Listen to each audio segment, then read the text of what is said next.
নমস্কাৰ এনকে টিভিৰ প্ৰতিগৰাকী দৰ্শকক মই কল্পজিৎ শইকীয়াই স্বাগতম জনাইছো আৰু অসমীয়া নৱবৰ্ষৰ প্ৰতিগৰাকী দৰ্শকক শুভেচ্ছা জ্ঞাপন কৰিছো আৰু এই মুহূৰ্তত দিব বিচাৰিছো এটা গুৰুত্বপূৰ্ণ খবৰ এইখন অসমৰে এটা বিশেষ কাহিনীক লৈ আজিৰ আমাৰ এই বিশেষ প্ৰতিবেদন এইখন অসমত এক নাভূত নাচুত কাহিনী সংঘটিত হৈছে মৃত লোকে এইবাৰ পঞ্চায়ত নিৰ্বাচনত অৱতীৰ্ণ হ'ব মৃত ব্যক্তিয়ে এইবাৰ নিৰ্বাচন খেলিব এইখন অসমতে লখিমপুৰৰ নাৰায়ণপুৰৰ ঢলপুৰ পঞ্চায়তৰ কাহিনী এই মুহূৰ্তত আমাৰ দৰ্শকসকলক ক'ব বিচাৰিছো ৮ নং ৱাৰ্ডত নিৰ্বাচন খেলিব এজন মৃত লোকে লোকজনৰ নাম মিণ্টু দাস আৰু এইগৰাকী মিণ্টু দাসে এইবাৰ নিৰ্বাচন খেলিব লোকজনে কাগজে পত্ৰই মিণ্টু দাস মৃত নটাৰীৰ জৰিয়তে মিণ্টু দাসক মৃত ঘোষণা কৰা হৈছে মৃত মানুহে মনোনয়ন দাখিল কৰাক লৈ এই মুহূৰ্তত নাৰায়ণপুৰত তীব্ৰ প্ৰতিক্ৰিয়া সৃষ্টি হৈছে নাৰায়ণপুৰ ৰাইজৰ প্ৰতিক্ৰিয়া আমি আমাৰ দৰ্শকসকলক শুনাবলৈ চেষ্টা কৰিম আৰু এই মুহূৰ্তত কি গুৰুত্বপূৰ্ণ খবৰ জনাব বিচাৰিছো মৃত মানুহে এইবাৰ মনোনয়ন দাখিল কৰাক লৈ নাৰায়ণপুৰত প্ৰতিক্ৰিয়া সৃষ্টি হৈছে বিজেপি হৈ মনোনয়ন পত্ৰ দাখিল মিণ্টু দাসৰ বিগত কাৰ্যকালত ঢলপুৰ গাঁও পঞ্চায়তৰ সভাপতি আছিল মিণ্টু দাস সমান্তৰালকৈ গাড়ী চুৰিৰ কেছত জেলৰ ভাত খোৱাৰ ভয়ত মিণ্টু দাসে কাগজে পত্ৰই মৃত ঘোষণা কৰিছিল 2009 চনত গোচৰৰ পৰা বাচিবলৈ মিণ্টু দাসে উলিয়াইছিল মৃত্যুৰ প্ৰমাণপত্ৰ গাঁওবুঢ়াৰ জৰিয়তে মৃত্যুৰ ভুৱা প্ৰমাণপত্ৰ উলিয়াইছিল এইগৰাকী প্ৰাক্তন গাঁও পঞ্চায়তৰ সভাপতি বৰ্তমানৰ এইবাৰো নিৰ্বাচনৰ অৱতীৰ্ণ হোৱা এইগৰাকী মিণ্টু দাসে আৰু মিণ্টু দাসৰ এই কৰ্মক লৈ এই মুহূৰ্তত ঢলপুৰত তীব্ৰ প্ৰতিক্ৰিয়া সৃষ্টি হৈছে নাৰায়ণপুৰ ৰাইজে প্ৰতিক্ৰিয়া প্ৰকাশ কৰিছে দৰ্শকসকলক মন্তব্য শুনাবলৈ চেষ্টা কৰিম আৰু এগৰাকী গাঁওবুঢ়াৰ জৰিয়তে মৃত ভুৱা প্ৰমাণপত্ৰ উলিয়াইছিল এইগৰাকী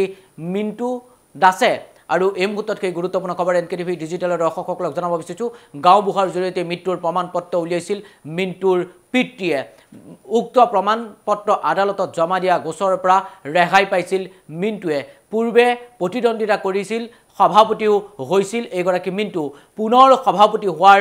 লালসাতে ৱাৰ্ড সদস্য হিচাপে প্ৰতিদ্বন্দ্বিতা কৰিছে এইগৰাকী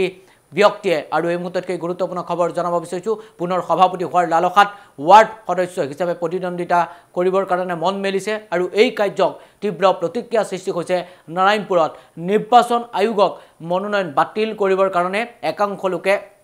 আহ্বান জনাইছে তেওঁলোকৰ মন্তব্য শুনাবলৈও চেষ্টা কৰিম তাৰ মাজতে এই মুহূৰ্তত কি গুৰুত্বপূৰ্ণ খবৰ এনকে টিভিৰ ডিজিটেলৰ দৰ্শকসকলক জনাব বিচাৰিছো এইখন অসমত এক নাভূত নাচুত কাহিনী সংঘটিত হৈছে মৃত লোকে এইবাৰ নিৰ্বাচন খেলিব এইখন অসমতেই লখিমপুৰ নাৰায়ণপুৰৰ ঢলপুৰ পঞ্চায়তৰ কাহিনী এই মুহূৰ্তত আমাৰ দৰ্শকসকলক ক'ব বিচাৰিছো ৮ নং ৱাৰ্ডত নিৰ্বাচন খেলিব এজন মৃত লোকে কাগজে পত্ৰই তেওঁ মৃত্যু হোৱা বুলি কোৱা হৈছে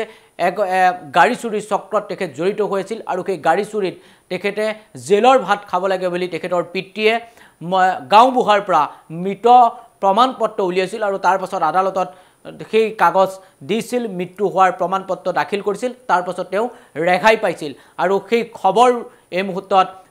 চৰ্চা হোৱাৰ পাছতেই নাৰায়ণপুৰত তীব্ৰ প্ৰতিক্ৰিয়া সৃষ্টি হৈছে বিগত কাৰ্যকালৰ তেওঁ গাঁও পঞ্চায়তৰ সভাপতি আছিল নাম হৈছে মিণ্টু দাস এইবাৰো পুনৰ নিৰ্বাচনৰ অৱতীৰ্ণ হৈছে ৮ নং ৱাৰ্ডত আৰু এগৰাকী মৃত লোকে কেনেকৈ নিৰ্বাচন খেলিব পাৰে বুলি এই মুহূৰ্তত নাৰায়ণপুৰত তীব্ৰ প্ৰতিক্ৰিয়া সৃষ্টি হৈছে আমি মন্তব্য শুনাবলৈ চেষ্টা কৰিম কিন্তু তাৰ মাজতেই এই মুহূৰ্তত সেই গুৰুত্বপূৰ্ণ খবৰ এনকে টিভিৰ ডিজিটেলৰ দৰ্শকসকলক জনাব বিচাৰিছো এইখন অসমত এক নাভূত নাচুত কাহিনী সংঘটিত হৈছে মৃত লোকে এইবাৰ নিৰ্বাচন খেলিব পঞ্চায়ত নিৰ্বাচনত এইবাৰ নিৰ্বাচনত অৱতীৰ্ণ হ'ব আৰু এই খবৰ হৈছে লখিমপুৰৰ নাৰায়ণপুৰৰ ঢলপুৰ পঞ্চায়তৰ এগৰাকী প্ৰাক্তন সভাপতিয়ে এইবাৰ পুনৰ নিৰ্বাচন খেলিব ৮ নং ৱাৰ্ডৰ পৰা আৰু পূৰ্বৰ এগৰাকী গাঁও পঞ্চায়তৰ সভাপতিয়ে কাগজে পত্ৰই তেখেতক মৃত কৰা হৈছে আৰু সেইগৰাকী মৃত লোকে এইবাৰ নিৰ্বাচন খেলিব এইখন অসমৰে এক নাভূত নাচুত কাহিনী আমাৰ দৰ্শকসকলক অৱগত কৰাবলৈ চেষ্টা কৰিছো আৰু আমি এই মুহূৰ্তত স্থানীয় লোকসকলৰ মন্তব্য আছে মন্তব্য শুনাবলৈ চেষ্টা কৰিছো আমি প্ৰথমতে মানে মোবাইলত আমাৰ ভাইৰেল হৈছিলে তেওঁ কাগজ পত্ৰবিলাক যিবিলাক মৃত মানে ডেথ চাৰ্টিফিকেট তাৰপিছত কোৰ্ট এফিডেভিট মেডিকেলৰ যি ৰিপৰ্ট এইবিলাক মানে আমি মোবাইলত পাইছিলোঁ তাৰ পাছতে আহি গ'ল নিউজ বাজিলে তাৰপাছতে গম পাইছোঁ যে এইটো ডেথ চাৰ্টিফিকেটটো তেওঁ কিয় উলিয়াইছিলে তাৰপাছতে কথাটো হ'ল কি বিৰোধী দল হিচাপে আমি অলপ সজাগ হ'লোঁ যে এজন আগৰ অপৰাধী হয় আৰু গম পালোঁ বিশেষ সূত্ৰে তেওঁ মানে ডেথ চাৰ্টিফিকেটটো প্ৰডিউচ কৰিছিল বোলে অৰুণাচলত তেওঁ কিবা গাড়ী চোৰৰ কেছ এটাত তেওঁ মানে কাগজ পত্ৰবিলাক উলিয়াইছিলে মেডিকেলৰ পৰা আৰু পিছত মানে তেওঁ এই কেছটোৰ পৰা কিবা ৰেহাই পাবৰ কাৰণে ডেথ চাৰ্টিফিকেট মেডিকেলৰ পৰা উলিয়াইছিলে আৰু যি মানে তেখেতৰ মানে উলিয়াব পৰা যিটো ছিষ্টেম আছিলে সেই ছিষ্টেম কৰি তেখেতে উলিয়াই পেলাই তেখেতে সেই কেছৰ পৰা ৰেহাই পাবৰ কাৰণে